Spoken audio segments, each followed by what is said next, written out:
Well, back to the daily grind. No matter what ending you choose in Bloodborne, you will always start New Game Plus in the same manner, waking up on the blood treatment table that you started the initial game with. The obvious difference, of course, being the fact that you're geared up to hell compared to how you originally started. You have everything that you collected from your previous playthrough except for most of your key items. They want to keep the new game's sense of progression after all. They don't want you doing any untested sequence breaks. So essentially what we'll be covering in this video is Yharnam in New Game Plus, all the way up to the Cleric Beast, and then the Father Gascoigne fight as well. There is a very small amount of new content that I will be showing off as well, but for the most part New Game Plus is identical to New Game. The only real difference is that the balance curve has changed considerably, since you don't really grow in power throughout the game like you did in your first playthrough. Central Yharnam is pretty much a complete joke in terms of difficulty at this point, being geared up, but all of the later areas tend to be of about the same difficulty, which makes doing a New Game Plus playthrough worthwhile in my opinion. Areas that were harder will likely be easier, and areas that were easier will likely be a bit more challenging thanks to the stat and HP boost that all the enemies receive. Since most of the content that we're going to be seeing here is stuff that we've already covered even if it was quite a while ago, I won't be discussing it directly. What I'll be talking about instead is the 3 endings that we received, the overall lore and plot of the game, a brief analysis and what I think of it, as well as a retrospective on the LP in general, what I thought about it at the beginning, what I think about it now, etc. And so if none of that interests you, I recommend watching for a few minutes more just for what little new content there is, and then just skipping the rest of the video. That's your only warning. Anyway, here we have Gilbert, who you may remember met with a rather sorry fate like most of the NPCs in this game, to be honest. There's something of a meme about the first Dark Souls game that a lot of people would be better off if you just never played it in the first place and never interacted with them at all. And that's even more so true in this game. So many questlines just end up going so horribly, and they just end up being so much better if you just never interact with them at all and you just let them transform into beasts or die regularly or whatever. Talking to Gilbert here doesn't produce any new dialogue. I just wanted to talk to him once more for old time's sake, and also to show off something else that I didn't actually do on my first run through, if I recall. Is something wrong? Stop this nonsense at once. You can stand outside his window and attack and aggravate him. You can also do this with the real Yosefka and I believe the false Yosefka as well, and they'll all have their own unique dialogue. You've gone over the edge. A terrible pity. Just another Yarno now. And we actually glean a bit of slang that you otherwise never actually hear in the game, Yarno. That's actually a word that's somewhat new to me. I know I've done this before, but it's been so long since I've actually aggravated Gilbert since it pisses him off like that, which is best avoided, that I had completely forgotten about that term entirely. So that's something you can do if you happen to be playing through the game again. See what NPCs you can aggravate and see what they have to say. Something I probably should have shown off but forgot for the most part. That'll happen in a game like this with so many little details and little secrets and stuff. Even if you try and be comprehensive, you're gonna miss some of it. So here we return to the Hunter's Dream, and the doll is once again silent. On your first visit, even if you have the insight required to see her, she's still just a plain old doll. Although we know the truth. Or at least part of it. We never really learn all that much about the plain doll, aside from the fact that she was based off of Lady Maria. We don't know what greater role she plays, why she's capable of leveling you up, or any of that stuff. Oh yeah, if you attack Gammon in the dream, he just disappears. I think he might show up later and give you more chances to talk to him, but again, I'm not entirely sure. This doesn't really matter either way though, since he doesn't really hold any key information, especially on New Game Plus. So, if you recall from killing Gammon, we actually picked up his old hunter badge. Crafted in Gammon's time, it serves no practical purpose except perhaps to assist in romanticizing about the past. It should be left in peace unless one is truly prepared to assume the will of those gone before.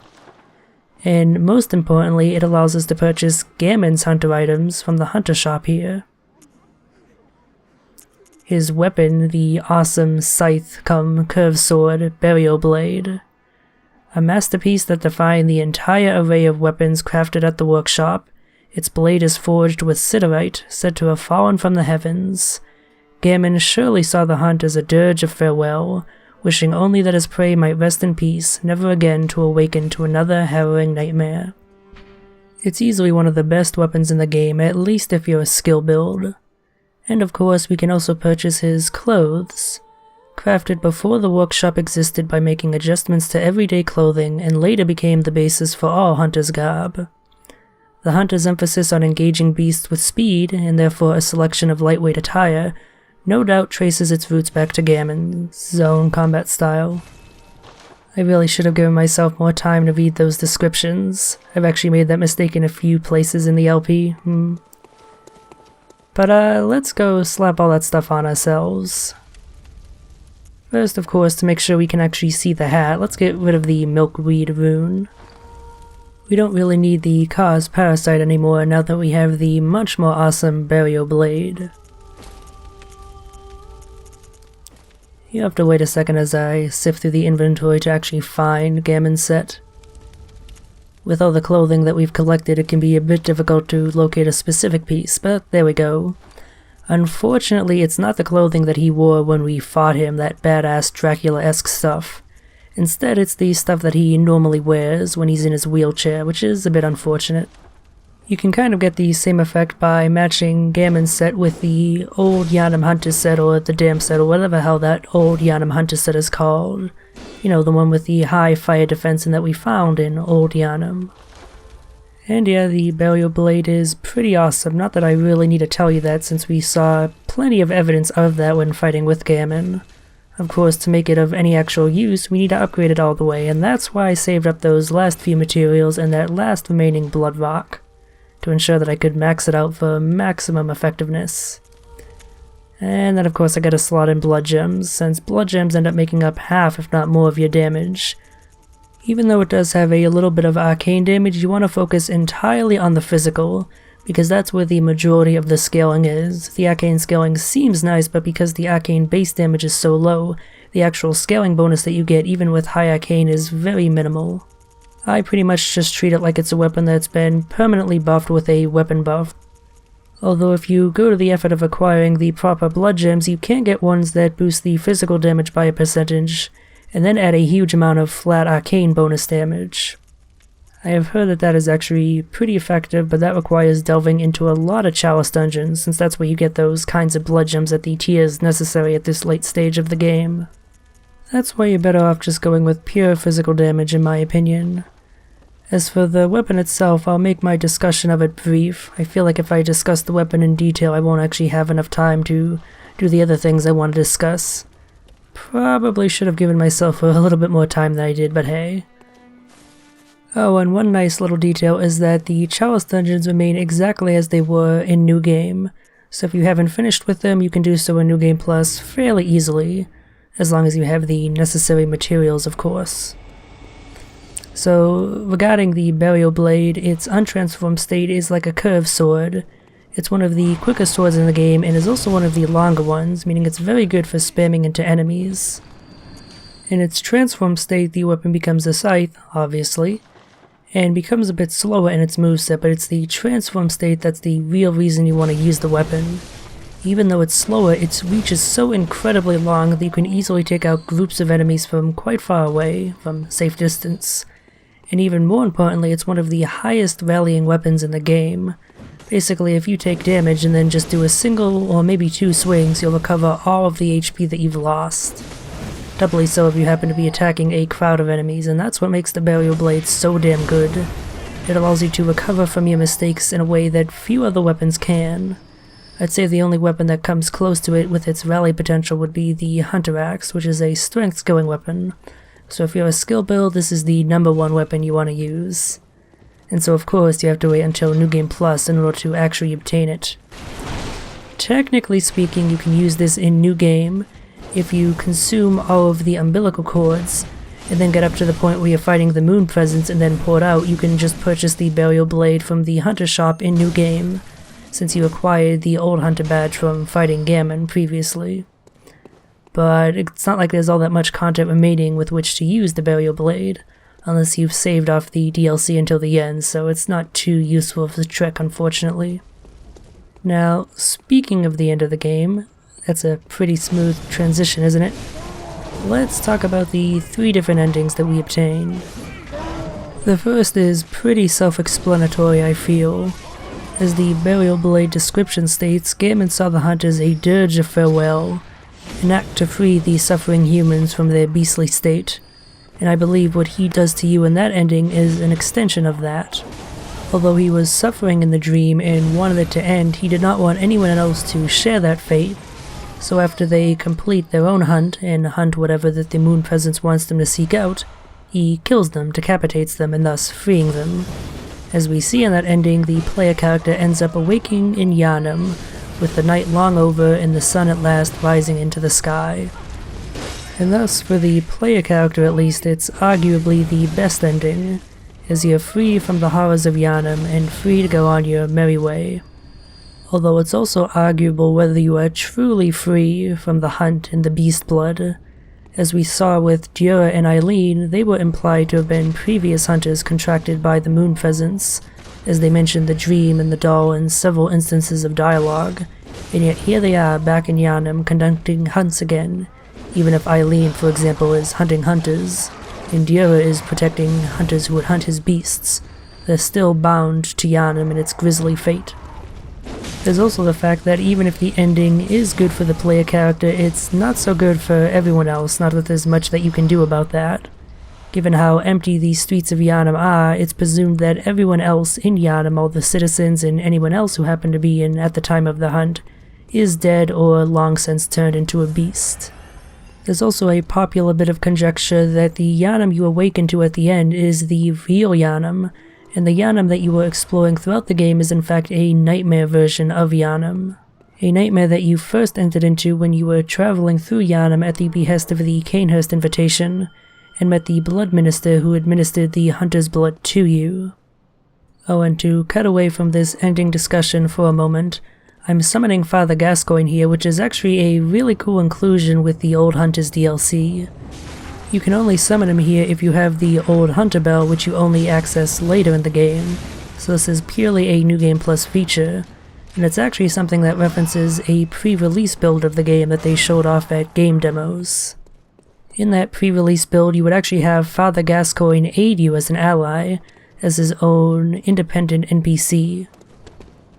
So yeah, the first ending of the game is pretty simple and fairly easy to understand, even if you've not got super deep into the lore or the plot of the game. Hell, the game pretty much states directly what's happening, what with Gammon's offer to submit, to free you from the bloody hunter's dream, assuming of course that you trust his words, what he says. The second ending expounds upon certain matters within the lore of the game a bit more. Obviously, the moon has been an important presence throughout the game, and the moon presence itself is actually referenced directly 2 times prior in the game. One of the incidental bits of dialogue from the plain doll that you can get when she's praying at the gravestone talks about the nameless moon presence. Or at least she appears to. She refers to it as capitalization F, flora, comma, of the moon, as if that is the moon presence's actual name, and she's not just referring to creatures of the moon. The other reference is even more direct in a message that you can find in the old Bergenworth College, the Nightmare Lecture place. It mentions that Lawrence and his associates, meaning including Gammon, beckoned the nameless moon presence. As we learn in the second ending, if you off Gammon, the moon presence comes to hypnotize you and force you to become the new Keeper of the Dream, the new Hunter's Helper, to commission other hunters to continue to hunt various beasts and nightmares in the moon presence's name. That's fairly easy to understand, but the question is, why is the moon presence doing this? And that is a question that I think is fairly sufficiently answered within the game itself, with the description mentioning the Great Ones of the Nightmare, and how they are sympathetic to the plights of humans. that's paraphrased a little bit, but I've mentioned it more directly a few times before, and I don't feel like looking it up again. The moon presence was beckoned by Lawrence and his associates for a reason. They had all these nasty beasts and other monstrosities that were created as a part of their research in order to ascend to the levels of the Great Ones. And there was so much of this that they couldn't deal with it by themselves. As a result, they performed a ritual with a third umbilical cord, looking for some aid, some assistance from a Great One, and the moon presence was the one that happened to answer to their call. Sympathetic to their plight, it agreed to help, and that's where things went wrong. You see, whether or not you actually think Great Ones are truly above humanity in some respect, it's certainly the case that they are a very different form of life, and one that has a hard time understanding exactly what humans are and what they want. Lawrence and his associates likely thought that the moon presence would just be able to deal with the problem for them, and that would solve everything. But instead, what it elected to do was create the Hunter's Dream, managed by the most capable person there, or perhaps the one who directly conducted the ritual, Gammon, and periodically contract others as hunters to hunt in the name of the moon presence, in the name of Gammon, and hunt down all these negative side effects of the Healing Church's research. The reason that there have been so many Knights of the Hunts and so many previous hunters contracted by the moon presence, Gia and Eileen being the aforementioned examples that we see in the game, is because the Healing Church never actually stops with their experimentation with the healing blood, and they keep producing beasts and monstrosities and other things that need to be dealt with. Alternatively, buying into the fact that the moon presence has a fundamental misunderstanding with what Lawrence and Gammon and the others actually wanted to do, it is entirely possible that it is the moon presence itself that is responsible for so many of the problems that we come across in the game. The descent of the moon presence is marked by the moon turning red, and the blood red moon is repeatedly mentioned throughout the game as being inextricably linked to the beast plague. It was on the night of a blood moon that old Yharnam fell to the beasts, and within the game proper, the last few remaining humans turn into beasts, Gilbert for example, after you unleash the blood moon by killing Rom. Never mind the real-world linkage between the full moon and beast transformations and myth and folklore and stuff. Regardless of how much the moon presence is directly responsible for, it's almost certain that it is responsible for the continuation of the Night of the Hunt, and that is what it ensures in the second ending by having you replace Gammon after you kill him. The third and final ending is at once perhaps the most clear and the most confusing. By consuming at least 3 of the third umbilical cords, you're able to reject the hypnosis of the moon presence, kill it, and ascend to the ranks of the Great Ones yourself. That much is made clear with the cutscenes that occur, and the doll specifically referring to that little slug-like creature at the end as the Good Hunter. What's less clear is why exactly that does occur, why consuming those umbilical cords is enough to affect a change that was researched for dozens of years, generations perhaps, and what exactly that means going forward. Even more questions are opened up by the description of the trophy that you get for that ending, which refers to humanity ascending to its next childhood. And unlike the previous 2 endings, I don't really have a lot of answers here. Primarily because there just really isn't all that much information in the game that allows you to draw conclusions about what's going on. Like, presumably the reason you are unable to be hypnotized by the moon presence is because you've already started to ascend to the level of a Great One, and are thus no longer affected by it. The reason you were able to ascend to the level of a Great One with those cords is because of all the insight that they possess. Mechanically, they give you more than any other insight-consuming item, even more than the wisdom of a Great One. And lore-wise, single umbilical cords were used to beckon already existing Great Ones, so presumably having 3 at once provides an even greater effect. But there's nothing really in the game that actually ever directly states any of these. Regarding the third ending, you pretty much just have to make up whatever bullshit seems like it fits based off of your own opinions on the lore. There's very little concrete here, even in a series that's known for not having all that much concrete facts. But at the end of the day, that's probably the intent with this kind of ending. After all, the reason that series creator Hidetaka Miyazaki has made these games as obscure and difficult to pass as he has is because he wants to replicate in the players of the games the same experience he had as a child, reading English-written D&D books without much of an understanding of the English language, and thus having to fill in the gaps and make up a lot of stuff on his own. So that's about all I have to say about the endings of the game. There is more to discuss plot-wise, but I'm kind of running out of time here, so I'm just going to skip it.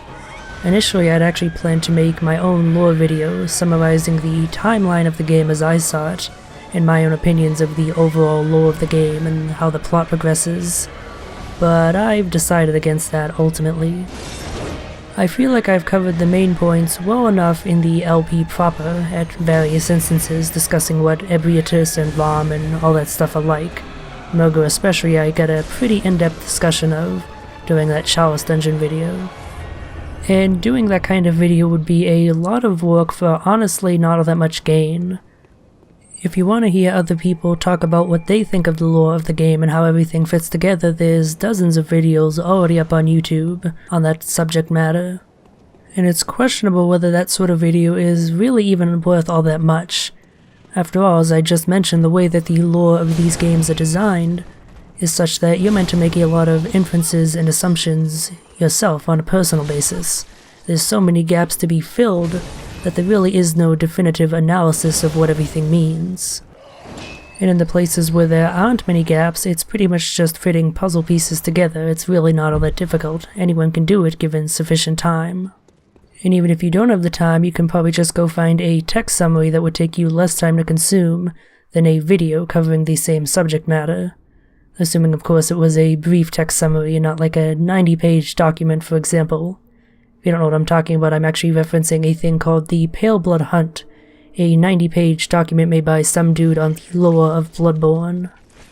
I don't actually recommend searching that out. Aside from being overly wordy, he also draws a lot of baseless conclusions, like he may have changed his mind about this one in particular, but at least when he first released it, he came to the conclusion that the baby you kill in the Nightmare of Mensis in Murgo's Loft is in fact the Great One Eärden. You know, not Mergo, who it's otherwise pointed to be. But I think I've discussed that subject matter for long enough. So with the less than 3 minutes I have remaining, let me actually do the retrospective on the LP that I wanted to. Hopefully I left myself enough time. So this is basically the first LP that I've started and actually followed all the way through to completion. I did a quickly abandoned screenshot LP of the DS game Sands of Destruction a little bit before. I ended up being swamped by the workload of doing a screenshot LP. Seriously, doing a video LP is no joke, but a screenshot LP is an order of magnitude more difficult. It's ridiculous. Doubly so if you're covering a JRPG and this had plenty of portraits that you need to make for the characters and plenty of text to transcribe and all that nonsense. I've also done a blind playthrough of Scholar of the First Sin that I don't recommend you check out because the quality is terrible. Like even compared to the other blind playthroughs I've done since then, it's just completely unwatchable, at least in my opinion. Mainly due to the absolutely god-awful commentary audio quality. I was using a headset mic at the time and it really shows, or sounds rather is what I should say.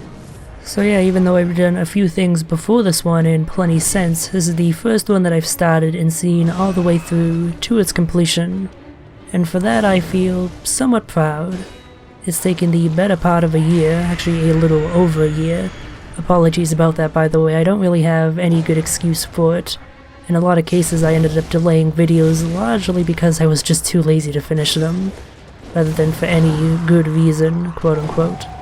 Going forward I hope to show a little bit better of a work ethic regarding my LPs and actually get them finished in a bit more timely manner. So if you actually end up watching any of my future LPs, hopefully things will be better with regards to that. But yeah, ultimately this was actually a lot of fun to do, showing off a game that I absolutely love. It may not be my favorite of the Souls games, but it's probably the one that I consider to be the overall highest in quality, and being able to show it off to a bunch of other people, especially considering the fact that your ability to play it might be rather limited since it's a console exclusive, was cool. A few people have mentioned starting their own playthroughs in the time that I've been doing this LP and have even beaten the game, some of them, in the time that took me to do it. I guess that's one positive side effect of taking so long to complete an LP, encouraging people to do their own playthroughs.